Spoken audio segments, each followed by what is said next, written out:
One artist spoke to me and he said, I want this to sound like I'm in the prison yard.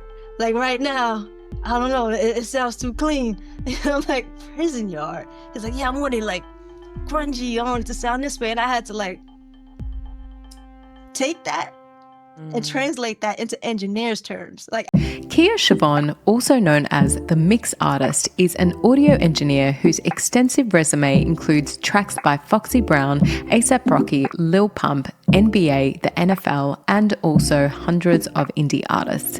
She obtained her Bachelor of Science in Music Engineering Technology from Hampton University and now lives and mixes audio in New York City. Hello, Kia. It's so great to have you with us today. How is your day been? I hear you've been doing a lot of mixing and things have kind of gone in their own direction today. absolutely, as per usual. So I'm not surprised. And thank you. It's great to be here. I'm so excited to have been invited to speak with you today.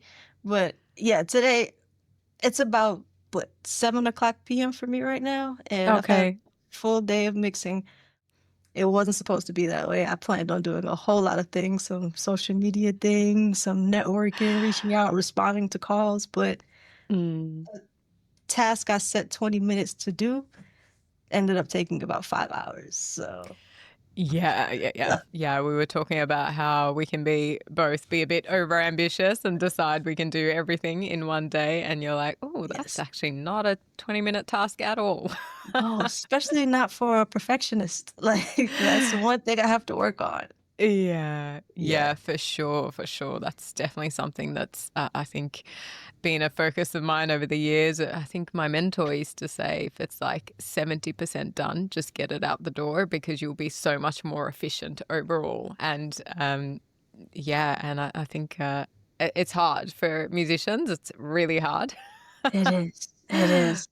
Anyway, I'm sure these things happen and we take it in our stride. But I would love to chat to you today about creativity in mixing and where it fits or perhaps doesn't fit in certain circumstances. But before we do that, I would love to chat to you a bit more about your career. So how did things start for you in music and how did you get to where you are today and so many incredible things that you're doing at the moment with your music?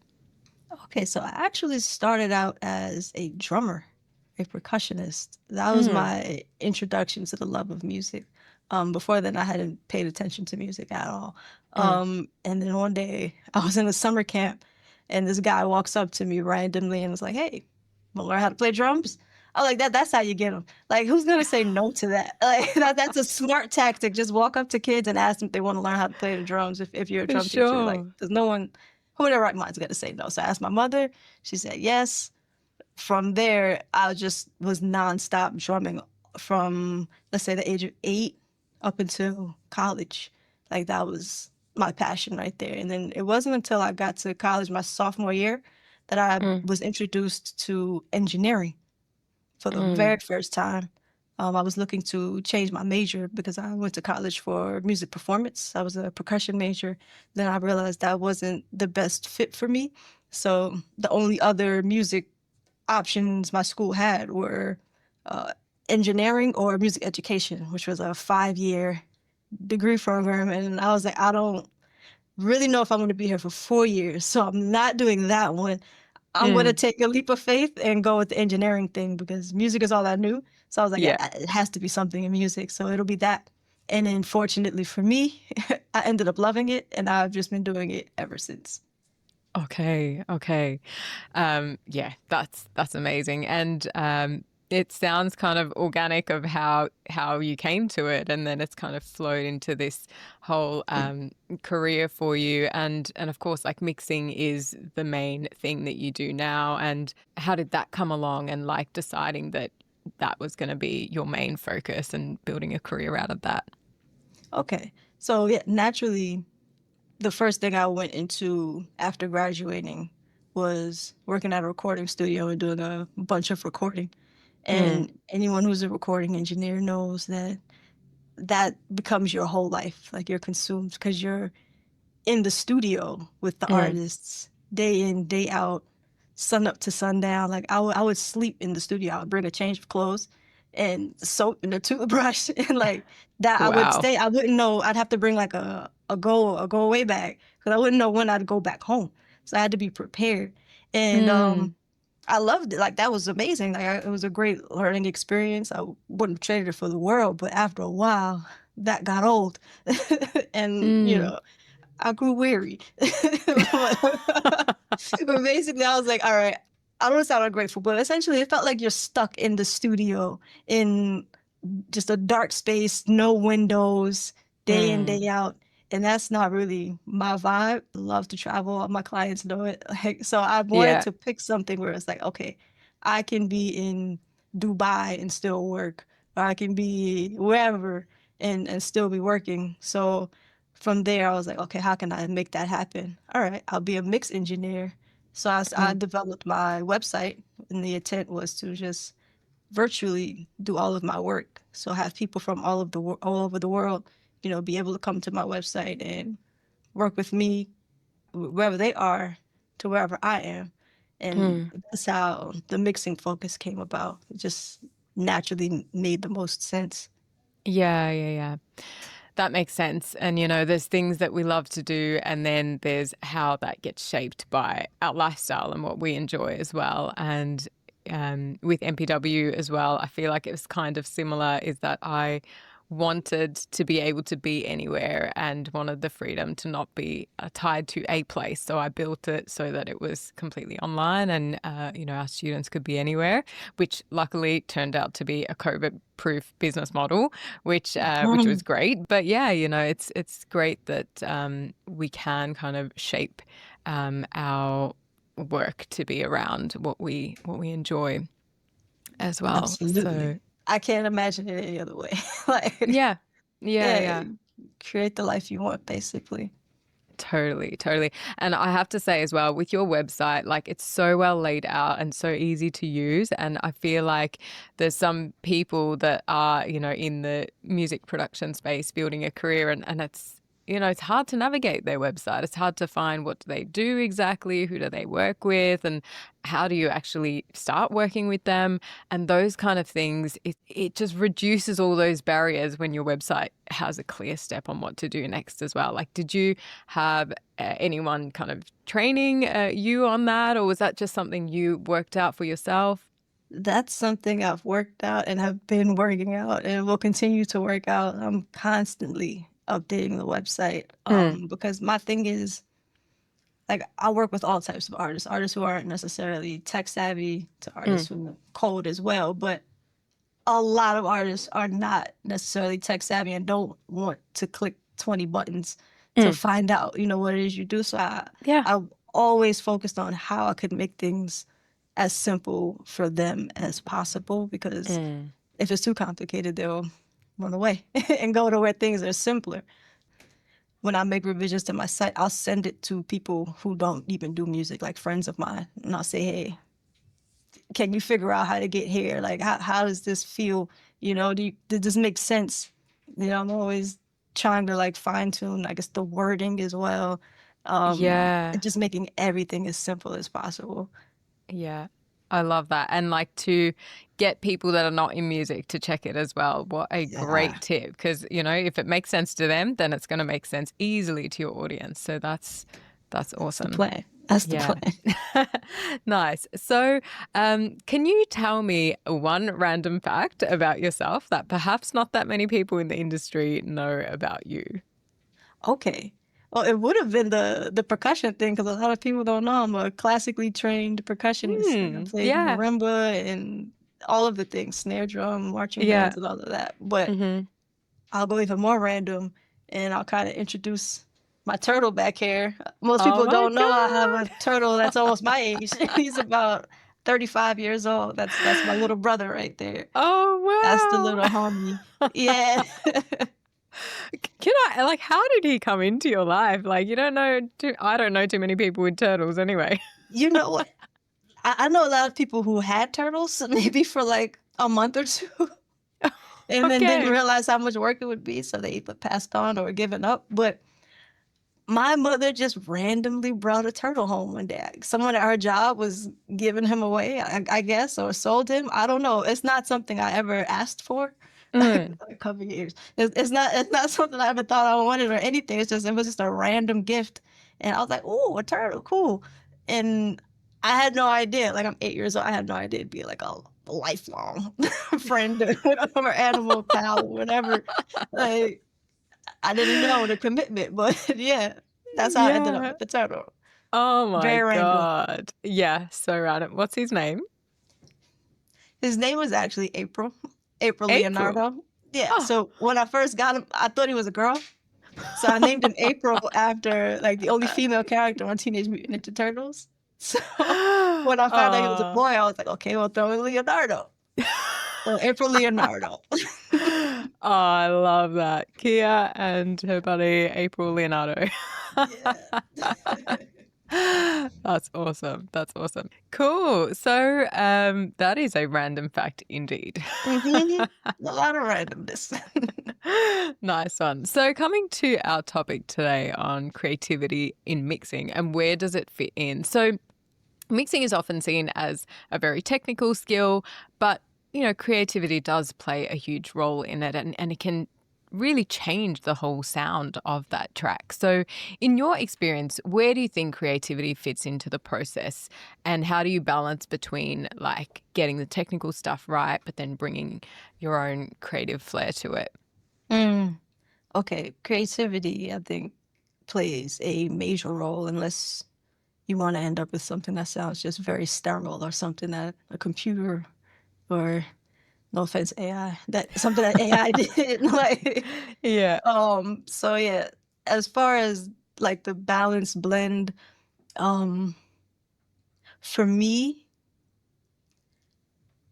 being like technically trained coming from like college, like studying the ins and outs and just going that route, I would say it was a bit of a process to let some of that go and just feel Mm, free to break some of the rules that mm, I was told to follow or that I learned, like, this has to be at this level, this needs to be here, this amount of lofts, this amount of dB on this, like very specifics, don't touch the red, don't distort, those types of things. But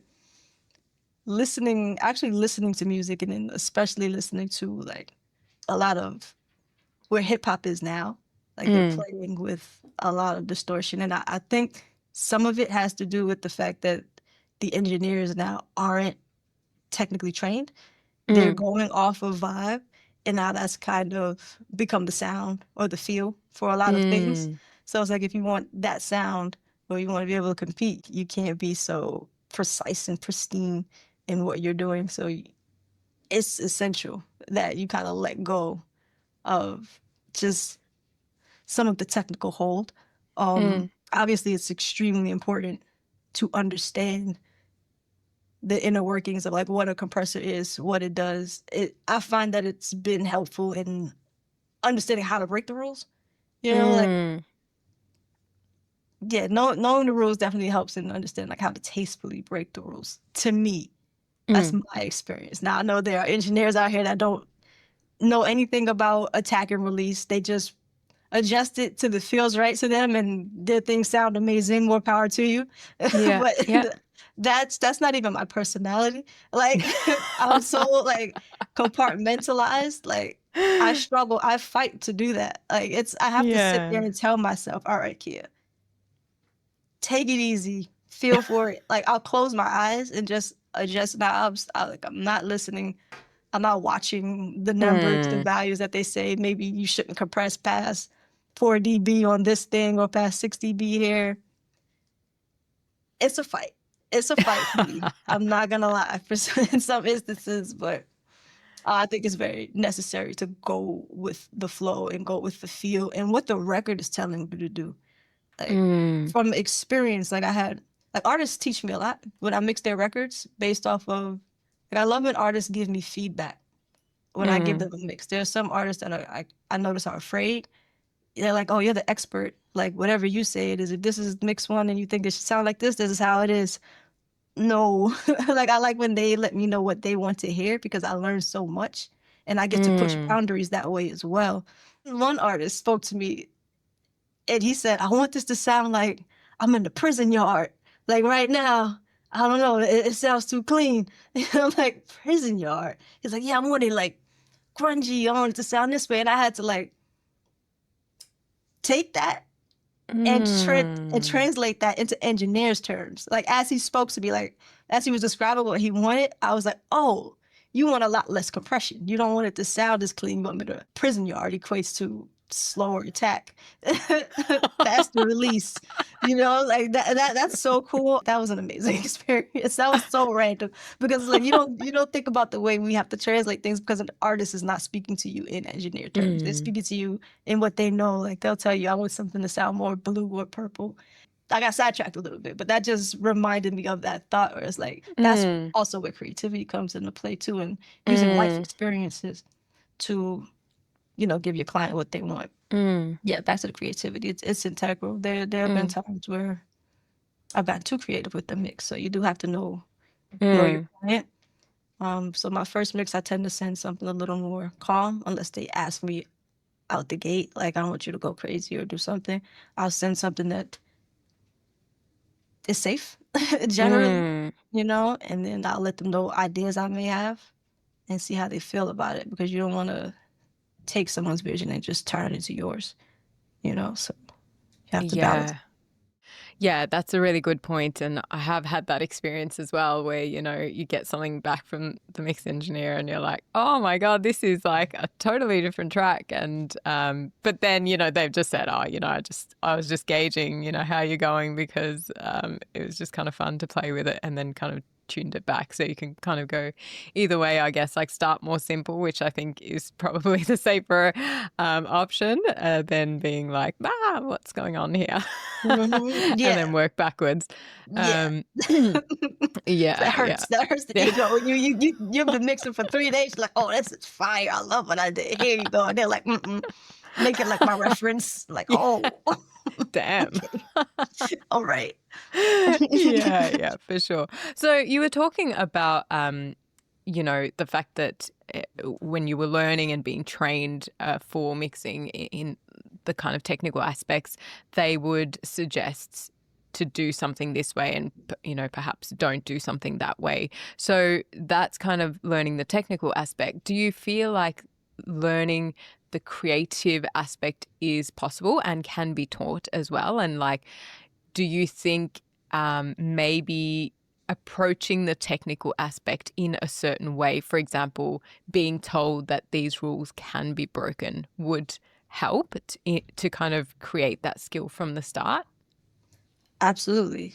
Both. I do believe there are some aspects that can be taught, and I do believe it would be helpful if from the start, like from whoever you're learning from, say your professor or whatever, lets you know, okay, yes, these are basic rules, guidelines. Learn them, understand them. There's always importance to learn the fundamentals, but at the end of the day, mixing is an art. That's my belief. That's hence the Mm. name, like the mix artist. So like you do what you want. Ultimately, like I said, you don't even have to know how these things work, to be honest. Like anyone can pull up a DAW and just mess with the EQ, mess with the buttons. You don't need to know like, oh, this is the boomy frequency. This is Mm. called sibilance. Like you don't need to know the technical names of it. That might not sound great to you, and you'll play with the EQ and you'll realize, oh, if I turn this frequency down, maybe 2K, 4K, maybe you don't even know that that's what it is. But if I turn this down over here, that tackles that issue. So creativity, yeah, it can definitely help to be told like do not stick to these rules necessarily. And I Mm. think what would what professors or whoever's training people or what you can just do if you find that you're like really stuck on numbers and following rules is close your eyes sometimes. Like I'll just grab my mouse, like know where my bypass button is or know where the scroll wheel is on whatever parameter I'm setting. I'll just close my Mm. eyes and adjust it and try not to talk myself out of doing whatever it is I did when my eyes were closed once I opened them, and I Yes. see that I've made a 6 dB boost somewhere, a 10 dB boost somewhere. It's like, oh my God, no. But if it sounded great, like, let it go. Like, just go with Yeah. go with your ears. Like, people say that all the time, but Mm. it's something that's a wisdom thing. It's like you hear go with your ears, to follow your ears all the time when you're learning. And then it's so annoying when you're first learning because you're like, no, tell me what to do. Like, I can't Yes. hear anything just yet. So like just with practice, Yeah. it'll come and then you'll learn to Mm. trust yourself and just go with your ears. And I think Mm. that'll help you be a lot more creative. Go with what you feel and listen to the record because Mm. it's a lot of things I would have never thought of doing on the track until I heard the track. Like I heard the vocals say Mm. something and it's like, okay, this needs this type of an effect. How can I make that happen? It's like not even something I've done before, but that's what it needs here. Mm. Make it happen. Just feel. Mm. Yeah, yeah. And it's a really good point that you made on like going with your ears and it's so tempting to let your eyes take over on like watching the meters and all that stuff. And I've definitely, spent a bit of time like just adjusting the compression and feeling like it's sounding great and then doing the bypass technique that you mentioned and then being Mm-hmm. so sad that it actually sounds better without it. Mm-hmm. Mm-hmm. And then you're like, no, but I spent so much time. It hurts. It hurts so bad. But we Mm, yeah, we gotta learn to let it go. Like, you know what? This is it. for sure, for sure. Hi, my name is Liz. I'm from Vienna, and this episode is brought to you by DistroKid. Did you know that you can use DistroKid's free Spotify canvas generator to quickly and easily make a Spotify canvas for your songs? This is a great way to personalize your music and help you stand out in a crowd. Take advantage of this awesome function and so many more using our DistroKid discount link, distrokid.com/VIP/MPW. What am I saying? So, like, you've worked with such an amazing variety of artists and, including ASAP Rocky, Foxy Brown, Lil Pump, and so many more as well. And, like, when it comes to, I guess, the artist's vision, I guess it changes. And some people, as you mentioned, are specific about what they want and some aren't. But, like, do you feel that you sometimes get hired for your creative flair specifically? And do you feel like that helps get jobs as well? Oh yes, I absolutely do feel like I get hired for my creative flair, and I only Mm. know that because I've been told that. Like, Mm. I'll Yeah. ask people sometimes, like, "All right, send me a reference. What is it you're going for?" And they're like, "Just do your thing. I came to you because I like Mm. your sound." Or there was actually an artist where it's a record that's not a genre that wasn't in my repertoire, Mm. like at all. So I was wondering, like, I didn't say why'd you pick me, but I was thinking it, and they let me know, like, "Oh, I heard what you did with this song. I want that kind of energy in this record, even though it's not that genre at all."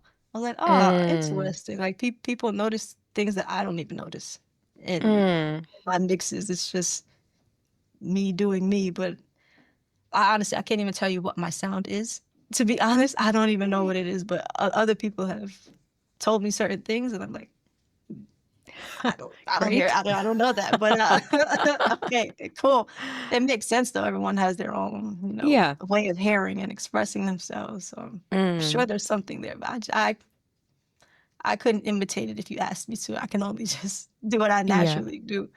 But Yeah. yeah, Yeah, yeah, for sure. I guess like we've all grown up with such different styles of music and such different exposure to music from the very early years, which I guess must have some impact on how we approach it as a creative as well. absolutely. Honestly, too. I was just thinking about this the other day. Since college, my professor told me this. He was like, "I can tell you're a drummer because your drums are always louder than everything else." And I'm listening back to a lot of my mixes, and I'm like, that kick Oh, drum yeah. doesn't need to be that loud. Like, even the mix I just did, I'm like, yo, turn that down. But maybe that's part of my sound. Yeah, yeah, that's Yeah, it. it's That's something it. I noticed. The drums get extra attention. Yeah, yeah. I guess in hip hop, that's not a bad thing. No, it works Yeah, out. yeah, that's it. That's it. So would you say that there are any creative trends right now in mixing that kind of excite you or inspire you? Are you even kind of looking at trends or not really? You know what? I'm really not looking at trends right now. To be Yeah. honest, it's weird when I tell people this, but I don't really listen to music. Like on my spare time, I'm not listening to new music. Like it's Yeah. oh, you can Oh, relate? Okay, 100%. great. 100%. Yeah. Great. Because it's like like I just said, I worked on a mix for 5 hours just now. And it's like when I have a free moment, I don't want to hear anyone's voice in my head. Like I So just true. want silence, and my ears need to reset and whatnot. So I'll have moments sometimes if I'm not working on a bunch of mixes, but I'll explore some new music, or I generally tend to go back to my same early 2000s Me vibe, you too. know? Yeah. And just rock out there. But Yeah. I don't know what new trends are happening. I Mm. know I'm excited about Atmos. Mm. I like that's something I'm excited to see how that goes in the future and how that gets more widespread and whatnot, and what more and more people tend to do with it when it's more accessible. Um, Mhm. that's one thing. But as far as like mixing trends, Mm. Yeah. don't know. Yeah.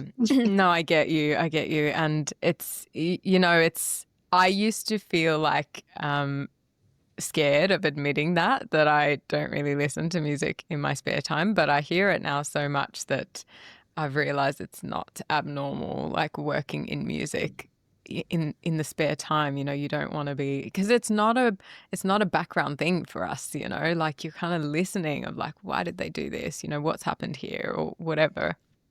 um Exactly. and I was Yeah. saying this on another episode, like when I first got together with my now husband, and he would kind of be driving in the car with me, and I'd kind of feel really scared to be like, look, can we just ride in silence? Because like that's my favorite thing. Yeah. Oh my gosh, I feel so seen. Yeah, look, Thank I get you. you. I get you. And yeah, most of the Absolutely. times I'm silent. I'm like, this is That's my perfect. jam. Ooh, yes. Yeah, how quiet that is. I love it. Like, people have to Yeah. ask me to turn music on. I'm like, oh, I didn't realize it was Yeah, that quiet. yeah, Yeah. yeah, And yeah, yeah, yeah, exactly. So, yeah, so yeah, no, I get you totally. yeah.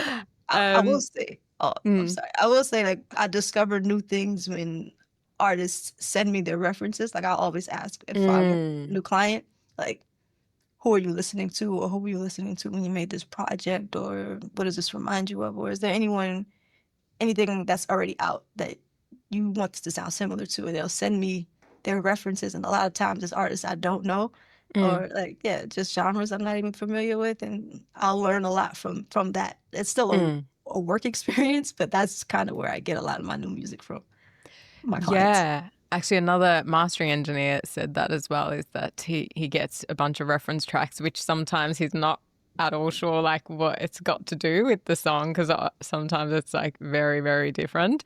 But then he's just like, but he just gets like everyone's favorite songs, and then it makes a great playlist for him, and he's discovering new music. So yeah, that's great. That's the cheat code right there. Yeah. Engineers should make more playlists then. Yes, so true, actually. Yeah, nice one. So you mentioned Atmos excites you, and you have been experimenting with that as well. So, like, how has that impacted your mixes as well? Like, have you brought principles from like the Atmos into your own mixing, which are not Atmos mixes as well? And what are your thoughts on that technology, and how it can potentially, bring us new enjoyment of music? Oh, okay. Well, Uh, I'm a huge proponent of the Atmos Okay. technology. Mm. I I played it for my grandfather recently, like, I just wanted him to experience this, Cool. take it. We've been listening in stereo, like just left and right, since the days of Thomas Edison. So it's a good time for a change, for an upgrade in audio. Like Mm, video has had their upgrades, and then we've just still been in stereo this whole time. Like, oh, mm, this is fine. But no, like once you experience like true Atmos, or even mm, even Atmos in headphones, like that's what makes this so much more remarkable, I think, because there have been attempts at surround sound and mixing for surround sound and making that accessible to the public, but the public needed to have 20 speakers, mm, 8 monitors in their house, and no one's doing that. So now that we have a way to listen in headphones, it's a mm, lot more accessible. I just can't wait to see how more people are going to get on board and be informed about it, because there are still so many people who don't know what that is. It's mm, still very, very new. But once you actually experience it and like hear that in Atmos, the music sounds like it's around you, mm, as opposed to in stereo, it sounds like the music is in your head, and that's something you have to listen to. mm, Dolby Atmos has a really good visualizer, an A/B comparison on their mm, website. If you can do a search and find that, anyone who hasn't heard Atmos, it's a great way to like compare right there in real time the stereo version versus the Atmos version and the mm, difference, because I think people really need to hear it to understand. When you just speak on it and you say like, oh, you can hear sounds coming from behind you, from over your head, whizzing and whirring mm, around, it doesn't mean anything until you actually hear it. And I think mm. it's phenomenal. It's amazing. Like even my grandfather was amazed. He was like, "Whoa!" Like Wow. you can hear the difference more so when you sit there and compare it. And then once you get used to it, you kind of don't want to go back to just that what feels like just static sound in your static, meaning stationary, not Mm. but just left right. It feels Going like it's backwards in lacking a little time. bit. Yeah, a little bit, Hmm. a little bit. Yeah. But in terms of incorporating some things I've learned from Atmos into my stereo mixes, I absolutely have a better awareness of um, kind of like sound localization, how sound works, like sounds, where it sounds like the sound is coming from, and just expanding the, pushing the limits of stereo a bit more, because I'm Mm. trying to get more of that Atmos sound, if that makes sense, Yeah. Yeah. within the limitations we have. Um, but yeah. Okay. I've only heard Atmos like in a room that's treated for Atmos, and then I've kind of gone home and forgotten about it. But yeah, like I didn't really understand how it works on like, so any set of headphones, you can hear it? You can hear it in any set of headphones. There's some that are better than others, Yeah. naturally, but anyone with a set of headphones can experience um, Okay. Atmos music. Yeah. All right. I will need to check out that website and do that comparison. Yes. Yes. Absolutely. And Mm. the thing is, as well, for anyone listening, you can also hear it on the the paid subscription for Tidal, Apple Music, and Amazon right now. If I'm Mm. not mistaken, those are the only three platforms that offer like industry records in Atmos. Okay. So yeah, if you have that, definitely check that Yeah. out. Yeah, for sure, for sure. Okay, I will need to have a listen. So, do you have like any go-to creative effects that you love to do that you're like, this is my thing, or is it different every time? Um, I like to think it's different every time, but I do have my favorites. I love to go with like they say old Kanye. I love a good distorted guitar amp sound on vocals. I love that. I Okay. love like really crunching and pushing the limits on that. It's so fun because it doesn't sound the same. Like each time you do it, you're gonna get something different on a different vocal depending on what's going in there. Mm. Um, yeah, I love that. I love a classic, the washed out reverb on an ad lib. That's my thing. Yeah, But yeah. I love that. Like just have it swimming all around behind you. Yeah, Um, cool. let's see. I do use a lot of delays, but not constantly throughout the record. Mm. I have like in my session, I'll get more technical here. In my session, I have in my template a track that has like, let's say, an eighth delay, then I Mm. have a quarter delay, a quarter ping pong delay track, and all types of different delays. 16th delay, slap delay, and then while I'm playing through the mix, I'll hear certain spots where I'm like, oh, that could use a little more emphasis, and I'll pick which delay I want to put in on. So I'll just drag it to different tracks. Mm. And then a lot of the times my delays are to be more to be felt than Mm. heard. So I won't make it like a main focal point. It's just for like a little added emphasis. And there are certain things where I feel like the artist doesn't even notice I did it. Yeah. but I felt like it needed it. So like Yeah. I do a lot of little subtle delays and things like that. Cool, cool. Yeah, yeah, love that. Such a versatile effect, the delay, and such a simple one. And speaking of, you mentioned templates. Do you like having templates, or, and is there like a go-to template that you start all projects with, and what does that include? Oh man, I like the idea of templates. Um, it rarely for mixing. The projects are so different. Mm. Like Yeah. I'm rarely using the same things, but Mm. I'll have basically my template serves as a setup. So I'll have my auxes set up, like my verse aux, hook aux, and then my acapella, all vox aux, or Mm. whatever, my effects aux. That'll be set up. As far as what specific plugins go on certain things, Mm. I'll wing it a lot of the times based on Yeah. what I need, but the setup is there, and that helps save a lot of time. But I do find for recording, Mm.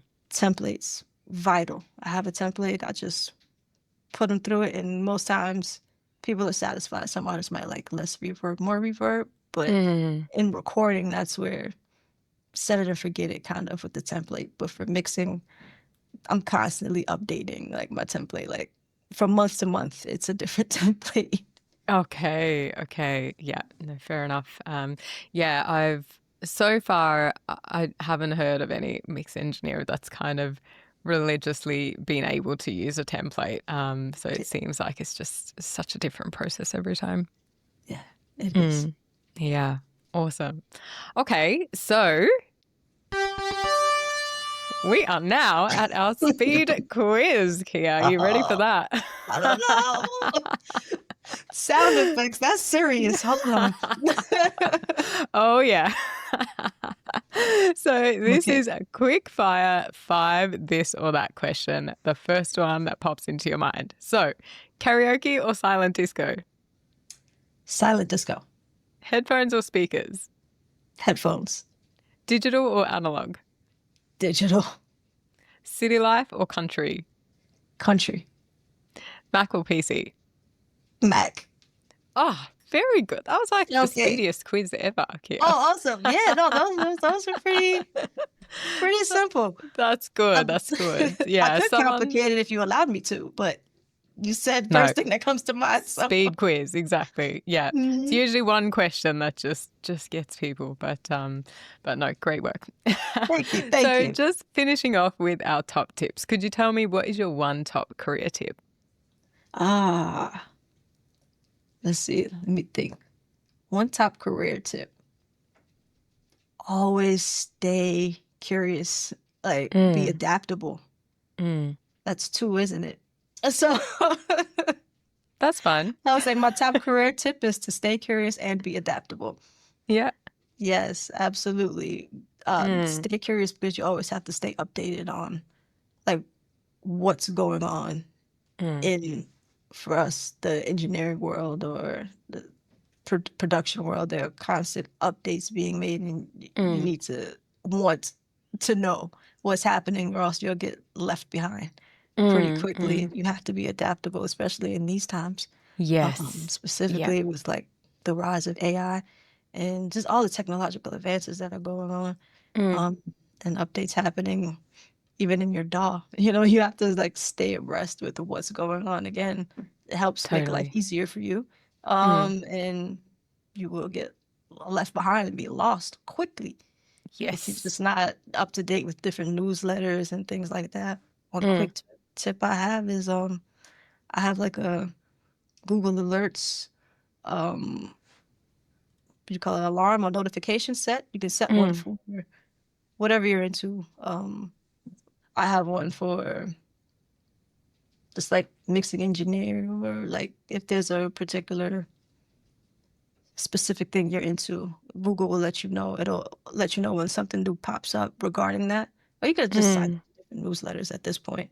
That's kind of Mm. old, an old way of doing it. But I actually have a Google alert for my name as well, Oh, which yeah, cool. it's used for it. Yeah, yeah. No, that's a really good tip, for sure. And yeah, it just made me think that's been on my list to set up for so long, Google Alerts. And yeah, after this episode, Kia, that's what I'm doing. Yeah, Nice one. yeah. It comes right to your Um, inbox. You don't even have to do anything. Just, oh, that's what's yeah, going on. Cool. Yeah. that's great. That's great. And what is your one top self-care tip? Ah, top self-care tip. It sounds so general, but just make time for you. Like really just Mm, listen to yeah. yourself, because there's always so much to do for us, especially production engineering. Somebody always needs something, there's always like Mm, I just something to learn. Yeah, like it's a never ending job. You can wake up at 7 a.m. and just focus on production or music until it's time to go to sleep at like 1 a.m. or whatever it is. You can do that. mm, But don't like really like set a schedule. Take time for you. Listen to your body. Burnout is a very real thing. It like if I can save you from going through it, that I've been through it. Or it's like I had to take like a years long vacation from engineering because like it mm, just exhausts yourself. You think you can do it all. You feel like, oh, it's because it's something I want to do. I love it. I enjoy it. I can just work, work, work, work, work, work, work. But you'll not only health wise, but you'll miss out on a lot of life as mm. well. And like we're not here to just work. We're not here just to be career people and have Yeah, businesses and do capitalism. Like we're for here to sure. exist and live. So please, like whatever you love to do. If you like to watch birds, set time.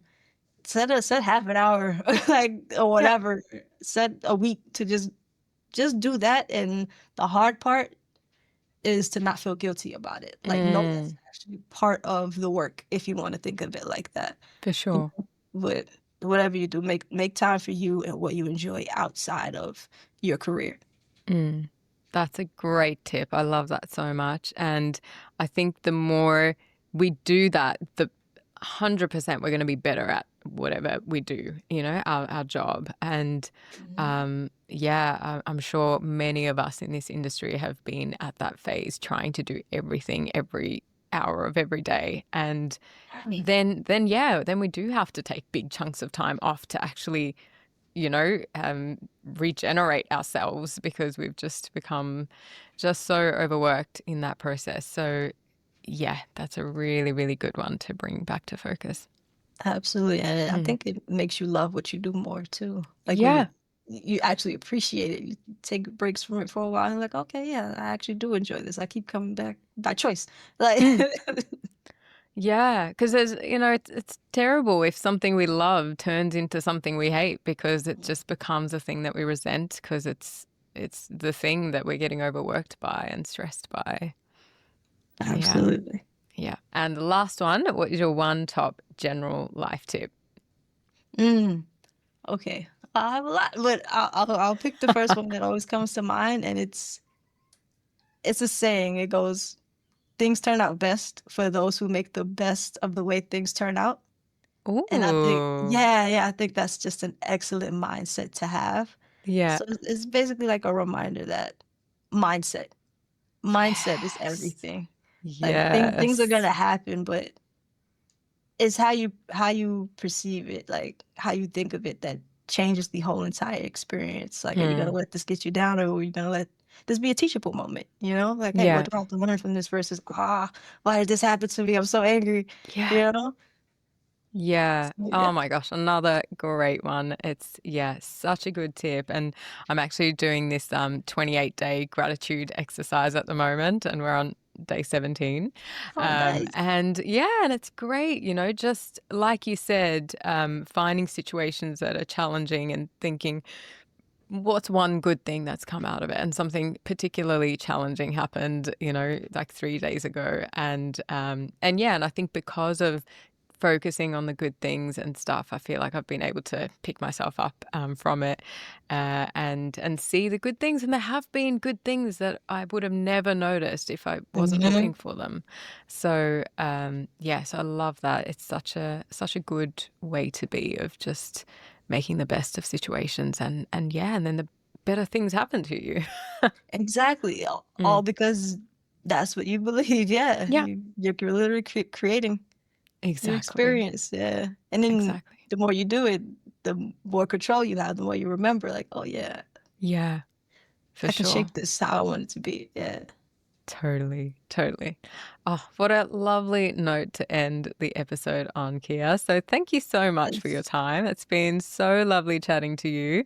And I know that our audience is going to get lots from this as well. So yeah, I really appreciate it. Awesome. Thank you. I had such a good time. And it was therapeutic for me too. Oh, awesome. Great to know I'm not the only one who drives around in silence. Yeah, no, I get you. Thank you. Thank you for Awesome. having Thank me. you again, Kia. My biggest 3 takeaways from the episode with Kia was, firstly, to go with what the record is telling you to do. Often you might be hired as a mixer for your creative flair, so really lean into that and go with what you feel. My second biggest takeaway was to use your ears while mixing, and it can be very tempting to rely heavily on plugins that are very visual, which is helpful, but to bring it back to our ears during our decision making. My last takeaway was to always be adaptable, and different projects and different artists are going to have different requirements, so we can't use the same formula for every project. That's it from us this week. I hope you enjoyed the episode, and we look forward to seeing you again in 2 weeks.